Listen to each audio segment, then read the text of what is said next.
welcome back to my channel. Jadi di video kali ini aku akan ngebahas tentang pengalaman aku ikut Duta Baca Kampus.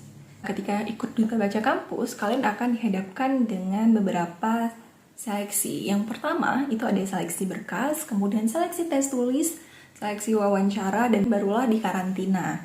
Nah, orang-orang yang di karantina ini akan dipilih menjadi 8 finalis. Nah, 8 finalis ini 8 finalis cewek dan 8 finalis cowok, dimana nantinya bakal ada 16 finalis putra-putri Duta Baca itu. Nah, jadi langsung aja nih tanpa berlama-lama lagi. Yang pertama yang bakal dilakukan ketika kita ingin mengikuti tes Duta Baca, itu kita harus menyiapkan beberapa berkas. Nah, jadi nanti kita diminta mengisi formulir pendaftaran di mana nanti ada nama, NPM, dan biodata kita. Kemudian juga akan diminta dideskripsikan diri secara singkat, kemudian juga tujuan mengikuti pemilihan Duta Baca, dan alasan kenapa panitia itu harus memilih kita menjadi peserta atau finalis dari Duta Baca ini sendiri. Nah, selain mengisi biodata ini, kita juga diminta untuk melengkapi beberapa berkasnya seperti surat keterangan aktif kuliah, fotokopi KTM atau kartu tanda mahasiswa, kemudian juga transkrip nilai yang udah dilegalisir sama pihak prodi, dan tentunya juga ada foto. Pas foto itu ada yang seluruh badan ukuran 4R dan pas foto warna ukuran 3x4. Dan juga apabila kita mempunyai penghargaan atau piagam sebelumnya, itu boleh kita lampirkan di berkas ini. Dan tentunya berkas-berkas piagam dan penghargaan itu akan menjadi nilai tambah bagi kita untuk menjadi finalis dari Duta Baca ini sendiri. Setelah melengkapi seleksi berkasnya, apabila teman-teman lulus nih, maka kita akan mengikuti seleksi tes tulis, di mana nantinya akan diuji pengetahuan kita mengenai perpustakaan yang akan kita tuju nih. Misalnya nih teman-teman jadi Duta Baca Perpustakaan Universitas Syakuala, maka nanti kalian bakal ditanya nih tentang Perpustakaan Universitas Syakuala ini sejak kapan berdirinya, kemudian siapa pencetus pertamanya, kemudian juga apa aja penghargaannya, pokoknya semuanya tentang hal-hal yang berhubungan dengan perpustakaan tersebut. Nah, selain itu kan yang tadi tes-tes tulis yang kayak tahun berapa dibuat, penghargaan itu biasanya dalam bentuk pilihan ganda ya, ada opsinya A, B, C sampai D. Nah, selain itu juga ada soal yang kita tuh menjawabnya dengan esai gitu. Kita jawab dengan esai mengenai diri kita, kemudian visi misi kita, lalu juga ada tujuan menjadi Duta Baca, inspirasi Duta Baca, berapa banyak buku yang telah dibaca, dan hal-hal lainnya mengenai buku baca dan perpustakaan. Nah, di sini nantinya di mana poin esai itu akan menjadi poin terbanyak ya. Poin terbanyak karena ini kan dia bentuk esai, dan selain itu poin pilihan ganda juga mutlak adanya nilainya. Jadi teman-teman nih harus banyak belajar sebelum mengikuti seleksi Duta Baca.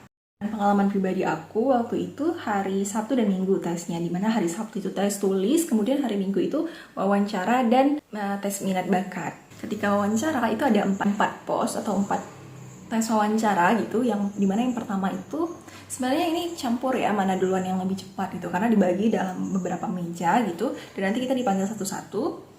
Ada pertama itu pos kepemimpinan, kemudian ada pos intelektual, lalu ada pos bahasa Inggris, dan ada pos volunteer. Nah, jadi di mana pos kepemimpinan ini ditanya mengenai diri kita, tentang kepemimpinan kita, terus juga pernah nggak jadi pemimpin, terus ketika kita menjadi pemimpin dan ada anggota kita nih yang nggak sesuai sama instruksi yang kita berikan, bagaimana tindakan kita, apa yang kita lakukan, bagaimana kita memarahinya atau bagaimana kita menegurnya gitu, apa tindakan yang akan kita lakukan. Nah, seputar tentang kepemimpinan.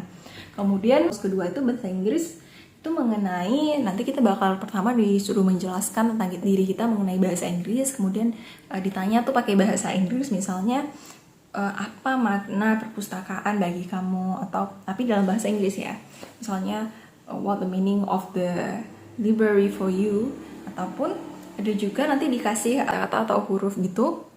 Jadi kita disuruh buat kalimat atau narasi mengenai kata-kata yang ada di dalam kertas-kertas yang udah dipotong-potong gitu.